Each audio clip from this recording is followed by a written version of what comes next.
Hello, Funkers. Tony Funk here, back at it again with yet another Tony short for y'all. In this episode, we will be talking about Dragon Ball's top 5 strongest antagonists across Dragon Ball, Dragon Ball Z, and Dragon Ball Super, who were forgotten after their introduction. Now, as we all know, Akira Toriyama has a knack of forgetting characters as soon as the next saga rolls in. But today we won't be listing all 9,000 of them, but rather picking our top 5 most useful/powerful characters who were either never seen again or underutilized for the rest of the series. The key for keeping this list as concise as possible is going to be the character's narrative underutilization. Okay, with the rules out of the way, let's start off with number 5. At number 5 we got Devilman, aka Spike, or Spike the Devilman. As some of us may know, Devilman first appeared in the Uranai Baba saga as the penultimate challenge for Goku and his friends to be allowed to use Baba's psychic services to locate the final Dragon Ball. Though Devilman may seem like your run-of-the-mill demon, Devilman has much more of a personality than one would suspect of a hellish fallen angel, having won the World Martial Arts Tournament twice and chilling out at Uranai Baba's palace. His unique background isn't why he's here, however, but rather because of his overpowered ability to kill those harboring any evil within their being. This technique, known as the Devil Might Beam, is only as powerful as the amount of evil the recipient has and has nothing to do with Devilman's hypothetical power level. Any negative thought anybody possesses is used against them and can kill them if the beam hits successfully. In Dragon Ball canon, we see Devilman use this technique twice against Goku and fail to kill or even injure him, as Goku possessed no negative thoughts. That isn't to say that Goku would hypothetically be immune to this attack, considering that other forms Goku uses derive their power from Goku's anger, anguish, and spirit of vengeance. I would be willing to bet that had Devilman waited a little over a decade to use his technique against Goku, while in his unmastered Super Saiyan state, he would have probably maimed Goku or killed him. The reason Devilman makes the cut on this list is due to the fact that Devilman could have hypothetically defeated stronger villains in the series, such as King Piccolo, Raditz, Vegeta, Frieza, Buu, and, well, pretty much every other malevolent character. It would have also been very interesting to see the effectiveness of the beam on god-tier antagonists, such as Beerus or non-immortal Zamasu. It's also curious that the origins of the Devil Might Beam might have to do with the punishing of bad karma as seen in Taoist beliefs, where evil thoughts manifest into semi-autonomous beings that plunge you further into sin. The Devil Might Beam acting upon them to kill the host for letting them manifest in the first place. However, the reason that he is only at number 5 on this list is because though Devilman could have made interesting appearances and could have bodied some of the universe's most dangerous villains, narratively, it would have been very difficult for Toriyama to have incorporated Devilman back into the series after his defeat during the Uranai Baba saga. It would have been out of character for Goku and company to seek Devilman's services through Baba in order to defeat other villains, which is why his underutilization in the series is not as egregious as the other characters coming up on the list. Alright, now at number 4, we have yet another demon, whose misuse really upset many fans, not just because of his awesome movesets and implied backstory, but also because of his character design that struck us more as a main villain than a mere throwaway henchman. That's right, we're talking about King of the Demon Realm, Dabura. Though not officially considered a Makaioshin like Dabura, Dabura is as close as it gets in the Dragon Ball canon. We don't know much about Dabura's background or his role and duties in the Demon Realm, but from the few things we learned about him during the Buu saga, we learned that Dabura was a cold-blooded killer who was put under Babidi's spell to assist him in resurrecting Buu. In the future Trunks alternate timeline, we also learned that Dabura had stayed under Babidi's control for many years after age 774, implying that he could have potentially stayed under Babidi's control indefinitely. Despite Dabura seeming like an incompetent accomplice of Babidi's, his power and movesets set him apart as one of the most overpowered villains in all of Dragon Ball. Let's first start out with his power level. Dabura was stated to have been around the same power level as Cell during the Cell games by Goku. We can imply, however, that Goku meant Cell's power level before he gained the Zenkai boost, and became Super Perfect Cell, considering Goku died before witnessing Super Perfect Cell's power in the flesh. Despite this fact, Dabura was literally the most powerful villain in all of Dragon Ball, excluding the gods, for eons before Majin Buu's resurrection. Had King Cold known about Dabura's existence, he would have definitely warned Frieza about crossing paths with him, as he did warn him about Buu and Beerus the Destroyer. Dabura's insane power level is nowhere near as cool as his weapon materialization techniques, and of course, his deadly spit. When one thinks about Dabura, it's easy to immediately think about his quote-unquote stone spit, which can turn his enemies into stone, should their skin come in contact with his spit. Though this technique is reversible with Dabura's death, all petrified victims can be killed in their stone states by being shattered to pieces. Hypothetically speaking, Dabura's stone spit technique, if used correctly, could kill any character in Dragon Ball should they be caught off guard. Though Dabura is later killed by Buu when he's turned into a cookie, he is brought back and sent to heaven by King Yema under the pretext that Dabura would have enjoyed hell way too much. This is where, in my opinion, Dabura is wasted, because we see glimpses of him in his reformed state in heaven during the Buu saga, yet despite his insane power level and useful techniques, he is never brought back to life when all of Buu's victims are resurrected by the Dragon Balls. I will take it easy on Toriyama for not finding any uses for Dabura, however, considering that his appearances in the afterlife were non-canon filler scenes in the anime. But alas, that's kinda how Dragon Ball is. Alright, so coming in at number 3 on our list is the weakest member of the Ginyu Force, Goldo. As far as Goldo's biography goes, there really is not much to say about him other than the fact that at one point Goldo was recruited into the Frieza Force and later found a spot on Captain Ginyu's Special Forces team. We also see that in the anime, Goldo had held a grudge against Vegeta for years for essentially being bullied by him. Other than those few character insights we're given, Goldo doesn't really have much going for him as a character. The reason he's on this list, however, and the reason he's at number 3, is because among the gimmicky powered members of the Ginyu Force, Goldo has by far the most powerful techniques. And that's saying a lot considering that Captain Ginyu can even switch bodies with whomever he wants and even use their techniques given that he knows how to use them. Unfortunately, he never learned how to use the Kaioken technique, but that's a story for another time. So let's take a look at Goldo's techniques and see why he's the third most misused character on our list. Similar to General Blue back in OG Dragon Ball, Goldo can paralyze his opponents with his mind, rendering them completely immobile while he simultaneously prepares a finishing attack. His ability to multitask in this way was so effective that he could have dispatched both Gohan and Krillin during their fight on Namek, had it not been for Vegeta showing up and cutting his head off. His paralysis technique is but the tip of the iceberg for Goldo, because not only could he multitask while paralyzing his opponents, but he could also stop time. According to the Galactic King, time manipulation is reserved for only a few individuals across existence, so put some respect on my green man Goldo. The reason his ability to stop time, given that he holds his breath, is so OP and places him on this list is because he could have been written as the most dangerous member of the Ginyu Force, despite being the weakest in terms of power level. I truly believe that not doing so was a wasted opportunity, because Toriyama could have cemented the fact that looks and power levels are meaningless when paired with good techniques, as evidenced by his previous attempts to show that with Goku's Kaioken technique and later Frieza's unintimidating final form. But despite all this, Goldo is still no match for the following character on this list at number 2.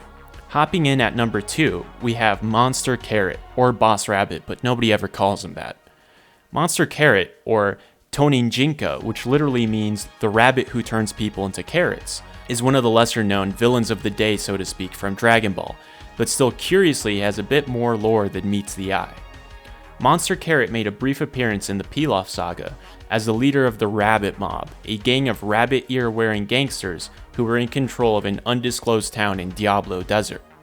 Other than Monster Carrot being an anthropomorphic rabbit, we don't know a whole lot about his background. What we do know about him is that he's a con man, doesn't know how to fight, and can turn anyone he touches into carrots. It is also implied that Monster Carrot is even dangerous if someone else initiates the touch, hence why Goku tries fighting him with his power pole. If we think about it, this means that characters such as Jiren would also turn into a carrot should they connect with any physical attacks. Surprisingly enough though, Being carrotified isn't lethal, as it can be reversed should Monster Carrot choose to, as evidenced by episode 9 of the anime where he reverses Bulma's transformation. Alright, all powers aside, why the fuck is Monster Carrot clocking in at number 2 on our list, if he hasn't been relevant since episode 9 of the anime? And the reason he makes it this high up on our list for underutilization is because, canonically, he's still alive, and he even makes a cameo appearance in Dragon Ball Super during the Moro arc. During an interview for Boken Special Q&As, Toriyama stated that Monster Carrot is still alive and that him and his henchmen are currently floating through space after the destruction of the moon by Master Roshi. That means that if Monster Carrot is still canonically alive and is considered a gag villain, he could make a reappearance in Super, in the same way that Aurelia and the other Dr. Slump characters did. As silly and as inconsequential as that may seem, Dragon Ball has already established that gimmicky characters have abilities that can compete with the more serious techniques of more experienced fighters, as evidenced by the Dr. Slump crossover in Dragon Ball Super. Monster Carrot's return could be narratively used as a way to explain as to why Vegito was able to survive Majin Buu's Candy Beam, or to further establish the rules of transformative techniques in the series. As silly as putting Monster Carrot in the number 2 spot, we could learn a lot about technique use with him being brought back for a slice of life episode, something which can definitely not be said for number 1 on our list.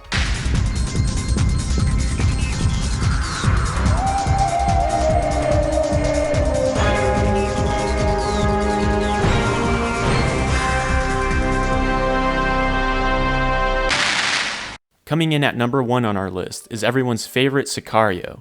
We got the legendary assassin Hit. Now I know what everybody's already saying here, I can fucking hear you through my computer screen. How could Hit be the most underutilized character on this list if he has had 3 separate appearances in Dragon Ball Super, and we've seen his move list expand every time we've seen him? Isn't Hit an example of a character that has had an appropriate amount of attention and use in the series? And I'm here to say not quite. And believe me, I have a very compelling reason as to why Hit is number 1 on our list. Let's first start off with why Hit is a super important character for Dragon Ball Super. So first of all, Hit is the most important character for Universe 7's twin universe, Universe 6. In Universe 6, Hit is a bit of a legend, having earned the nickname Hit the Infallible because he had never been known to fail in any of his assignments. We can assume that based on this reputation, 1,000 years of training and being the strongest fighter Champa and Vados were able to find for both the Champa arc and the Tournament of Power arc, that Hit is easily the strongest individual in all of Universe 6. And let's even think about that for a second.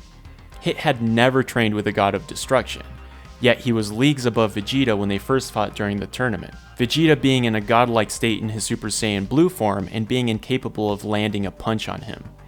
He was also shown to improve his abilities during his fight with Goku, and even learned how to counteract Goku's Kaioken with an improved time skip time. Already we can see how Hit is the most serious and well-written antagonist in relation to the story, out of all of the antagonists on this list. But how was he misused during his 3 appearances during Super? Well, we see him conclude the tournament with Goku, throwing the fight so that they may fight seriously and without the pesky tournament rules from getting in the way. We do eventually get to see the rematch, where Hit successfully kills Goku and completes his assignment, before Goku, of course, is resurrected through plot armor and through his auto-defibrillation technique, while their scuffle continues, albeit in a more disappointing fashion.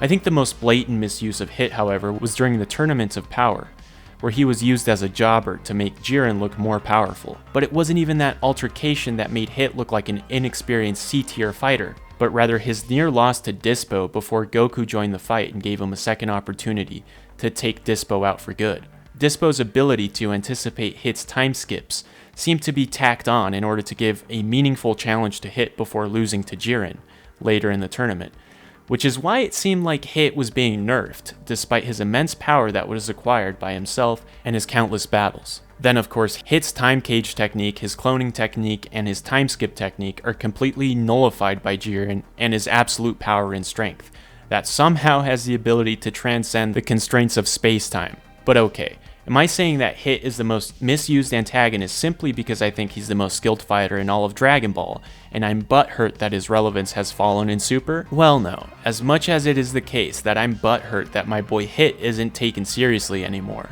The reason the legendary assassin is being misused so much is due to previous dialogue that established a few curiosities about Hit and his relationship with other characters. Let's start off with the most innocent bits of dialogue, which tease a much more interesting backstory regarding Hit. When Kill is knocked out and saved momentarily by Hit during the Tournament of Power, Hit faces off with Jiren for a split second where they both get ready to brawl. Hit stating, "You," implying that there is some information that Hit knows about Jiren, despite them being from different universes. Later, near the climax of their fight, Jiren scoffs at Hit's assassin's pride before throwing him out of the ring, again implying that Jiren may know something about Hit and his reputation as an assassin. Jiren later goes so far to recognize his respect for Hit afterwards, when he states that after Goku and Hit's defeat, he was no longer needed for the rest of the tournament. Maybe these bits and pieces of dialogue can be explained away by stating that these two foes learned of each other through their own gods of destruction. But if that's the case, how come Beerus and Whis never informed Goku and the gang about the other dangerous competitors, as if they didn't know anything about him? Maybe with this limited evidence of a supposed animosity between Jiren and Hit, we cannot assume that they knew of each other.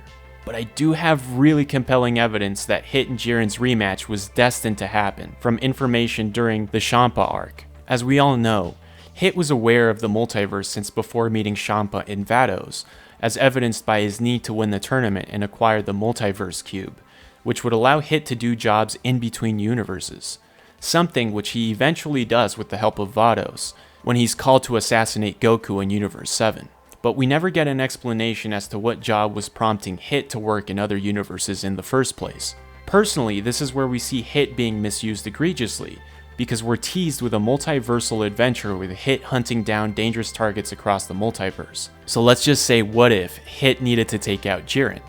I don't think it would be much of a stretch to inject a story where Hit fights either Jiren or Toppo, considering they are at fundamental odds with each other, Jiren being an enforcer of the law and being motivated to stop villains due to his tragic backstory, while Hit being a serious professional who follows a hitman's code of conduct. I could definitely see some Universe 11 crime lord ordering a hit on Jiren due to him being an absolute threat for any criminal organization within that universe.